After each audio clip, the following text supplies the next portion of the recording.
Now, just a week after the Israeli Prime Minister Benjamin Netanyahu announced a halt to the controversial judicial overhaul reforms, a meeting was held today to negotiate between the government and the opposition. The judicial reform negotiating teams met at the president's residence. The meeting went on for 2 hours, and according to a statement from the president's residence, the meeting was held, quote-unquote, in good spirits. The statement added that the sides expressed their concern and their honest intention to attempt to arrive at as broad an agreement as possible. These talks come after widespread protests took place across Israel after Netanyahu fired his defense minister when he had warned about the security implications of the coalition's proposals. The president has time and again, asked the sides to approach the talks in good faith.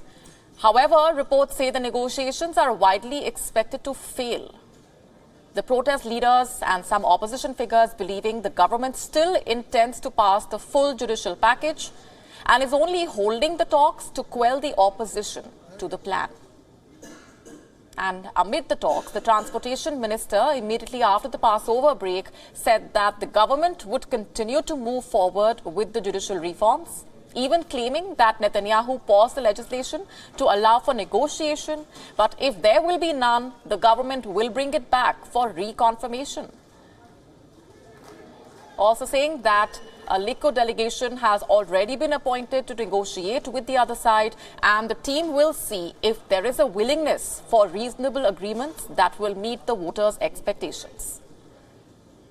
Israel is in the grip of one of the most serious domestic crises in its history, with uproar over the government's plans to change the way the judicial system works, including appointment of judges and keeping key decisions by the government outside the scope of the judiciary.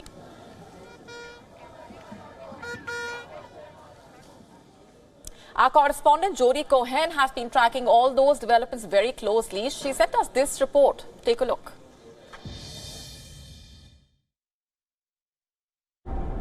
With protests continuing for the 13th week in a row, plus pro-judicial reform rallies growing, President Herzog is holding further talks, seeking to find a compromise on the issue of judicial reform. Some negotiators reportedly believe that the talks are dead on arrival, with the coalition believing there needs to be one check on judicial power and set on changing the makeup of the Judicial Selection Committee, which would change the way judges are appointed in courthouses like this across the country, and which the opposition strongly opposes. Meanwhile, the legislation is expected to continue after Israel's Independence Day at the end of April, and the talks are continuing. This is Jody Cohen for WION World is One. WION now available in your country. Download the app now. Get all the updates on the move.